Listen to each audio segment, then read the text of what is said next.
नहीं। गुलजार साहब का जहाँ तक ताल्लुक़ है, हम तो मुझे याद है इनका जो गाना था मोरा गोरा रंग ले ले मोरे शाम रंग दे दे, ये जब आया था उस वक्त तो हम कॉलेज में थे और जब ये गाना सुना था और उसके इनके और एक दो गाने आए थे तो ये कौन है, और एक इनकी इनफरादियत तो है इनकी आवाज़ की, उसमें तो कोई बहस ही नहीं कर सकता। इनका गाना हो या इनकी नज़्म हो या इनका शेर हो, आप सुने तो आपको पूछना नहीं पड़ता कि किसने लिखा है, तो आप समझ जाते हैं किसने लिखा है। तो ये एक नई आवाज़ उस वक्त आई थी, तो हम लोग कॉलेज में भी मुतासिर हुए थे और मुतवज्जे हुए थे कौन। अब उसके बाद मैं आया था तो हमारी क्या औकात, भाई क्लैप फ्लैप मारा करते थे, तो गुलजार साहब फिर भी कहीं पहुंच चुके थे तब तक, तो कभी कभी दिखाई देते थे। इनके पास एक फिएट कार थी, उसमें 2 दिन का शेव बड़ा हुआ इनका, ये दिखाई झलक मिल जाती थी हमें इनकी, ये गुलजार गुलजार गुलजार ऐसा करते थे। तो उसके बाद पहली बार मुलाकात जो हुई गुलजार साहब से मेरी, वो सिप्पी फिल्म में मैं और सलीम साहब दोनों को 750 रुपये महीना 750 रुपये महीना की नौकरी मिल गई। पहली माकूल नौकरी थी, और जब मुझे 750 रुपये महीना मिले तो मुझे इत्मीनान हो गया कि भाई मेरा करियर तो बन गया है, अब देखते हैं थोड़ा बहुत आगे भी कुछ हो जाए तो हो जाए, वरना काम तो बन गया है।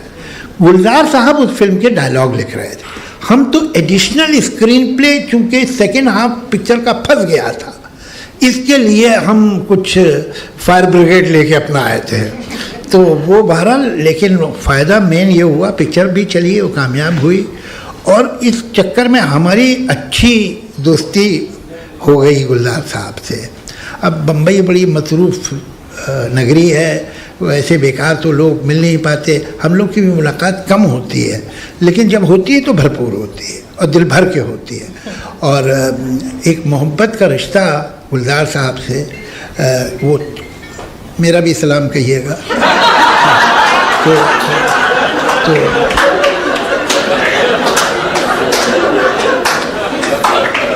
तो रहा हमेशा, और ये बहुत ये म्यूचुअल लव और रिस्पेक्ट जो है वो बहुत खूबसूरत रिश्ता है। गुलजार साहब से जो रिश्ता है वाकई कम होता है लोगों से, और हम जब भी मिलते हैं तो क्या लिखा है इसके बारे में भी बात करते हैं, एक दूसरे को सुनाते भी हैं। उसमें मेरा फ़ायदा ये है कि मुझे सब याद रहता है और इनको याद नहीं रहता तो मैं ज़्यादा सुनाता हूँ तो बहरहाल मैं गुलजार साहब आपसे दरख्वास्त करूँगा कि आप तशरीफ़ लाएँ। हो चुका है, आइए।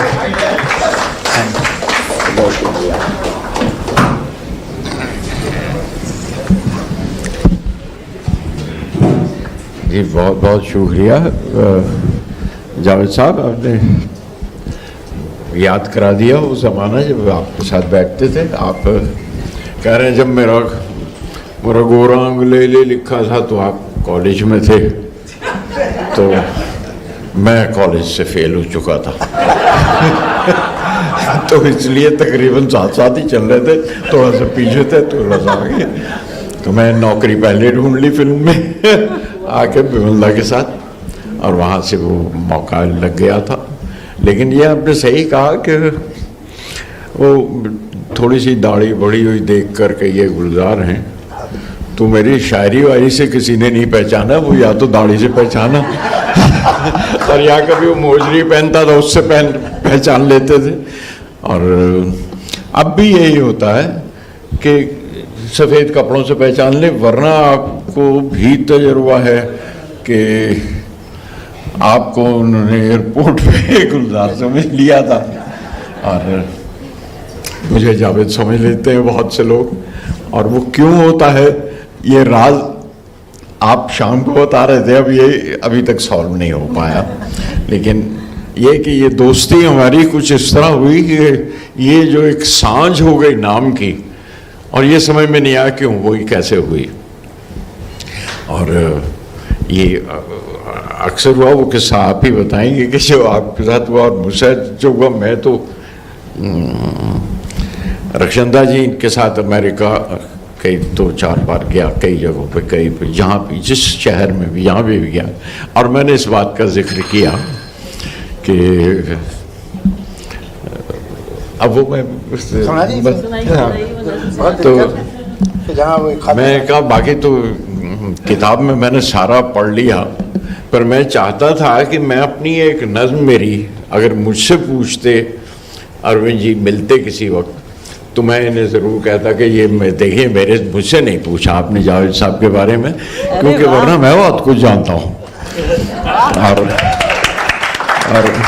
तो मैं वो ले आया कि भाई ये क्यों नहीं आपने शामिल किया उसमें। अब ये तजुर्बा आप इनसे पूछे, रक्षंदा जी गवाह हैं कि मैं जहाँ भी गया हूँ अमेरिका में ये सुनाई, हर शहर में और हर जगह मुझे दाद मिली है इस नज़्म की। आप ये अगर कबूल कर लें, आपने तो लिख दिया एक लड़की से मिला, एक लड़की को देखा तो ऐसा लगा। अब वो हर अंतरे में मुझे लगता है ये दूसरी लड़की है, ये वो पहली वाली नहीं।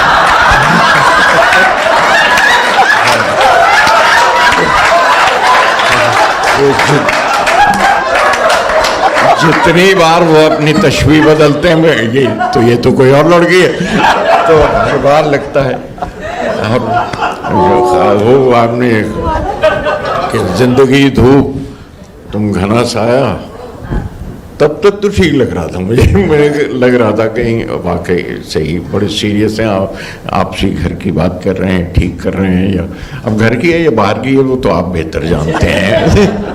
लेकिन जब एक लड़की को देखा तो ये महसूस हुआ मुझे कि आप बहरहाल अब सारी बातें क्यों कही जाए। और लेकिन मैं ये ज़रूर बताना चाहता था कि ये कैसे हुआ, या पहला हिस्सा आप बता देंगे या दूसरा हिस्सा आप बता दीजिएगा। एक लड़की को मैं भी मिला था एक लड़की को मैं भी मिला था, बड़ा अच्छा लगा मिलकर। मेरी मद्दाह थी, एक फ़ैन थी मेरी, वो मेरी शायरी की खूबियां पहचानती थी, मेरे मिसरे मेरी तशबीहें उसके दिल को छूती थीं, मेरे मिसरे मेरी तशबीहें उसके दिल को छूती थी। मुझे मिलकर अचानक बौखलाने लग गई थी। बड़ी नर्वस हंसी हंसकर कहा, मुझे डर है मैं अपना नाम ही ना भूल जाऊं। बड़ी नर्वस हंसी हंसकर कहा, मुझे डर है मैं अपना नाम ही न भूल जाऊं। बगलगीर हो के मोबाइल पे सेल्फी भी ले ली, गई तो नाम लेकर शुक्रिया कहकर गई, वो मेरा नाम ना था। गई तो नाम लेकर गई, वो मेरा नाम ना था। हमेशा से यही डर था कि वो कमबख्त मुझसे अच्छा लिखता है।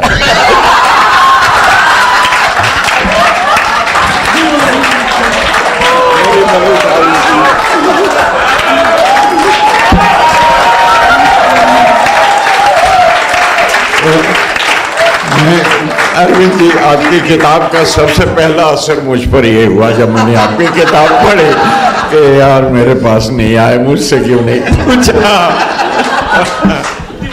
उसकी मैं अर्ज करूँगा, अभी बात हो रही थी गुलजार साहब से, हम लोग बैठे थे तो मैंने कहा किस्सा क्या है कि जो आम है इंसान, जो बहुत एवरेज इंटेलिजेंस के लोग, उनका दिमाग एक कबाड़ खाने की तरह होता है। अब जो चीज़ मिली कबाड़ खाने में डाल दी, जो चीज़ मिली कबाड़, कोई सिलसिले से नहीं रखते। अब कौन शायर है, अरे ये शायर है ना, वो हाथ डाला निकाला तो जो भी नाम निकल आया वो कबाड़ खा देते, उसमें कोई सिस्टम नहीं है अंदर। तो ये चक्कर है। मेरे साथ भी एक किस्सा हुआ, और जैसे ये गवाह हैं कि इन्होंने हर जगह सुनाया था, मेरे सामने शबाना गवाह बैठी। मैं एयरपोर्ट पे, मैं और शबाना कहीं से आए, उस ज़माने में जेट एयरवेज चल रही थी ठीक से, तो जेट एयरवेज की लड़कियों ने कहा कि आप दोनों बैठिए, हम आपका सामान ले आते हैं। तो हम दोनों एक बेंच पे बैठ गए। अब मेरे बराबर बैठी शबाना, उन्होंने शबाना को नोट नहीं के साथ तशरीफ़ लाया, यहाँ 2 फीट पे मुझे देखा, आदाब गुलजार साहब। तो मैंने कहा जी आदाब। गुलजार साहब एयरपोर्ट पे कैसे? मैंने कहा वो जावेद अख्तर साहब आ रहे हैं, मैं उन्हें रिसीव करने आया। तो वो जरा कंफ्यूज हुआ कि इतना बड़ा आदमी जावेद अख्तर को रिसीव कर लिया। तो कि आप जावेद अख्तर को रिसीव करने आए? मैं हमेशा आता हूँ, जावेद अख्तर साहब कहीं से भी आए, मैं एयरपोर्ट पर रिसीव करता। तो उसके चेहरे पे जो डिसअपॉइंटमेंट था, वो फैन गुलजार का और ये जावेद अख्तर को लेना। अच्छा चलता हूँ गुलजार साहब।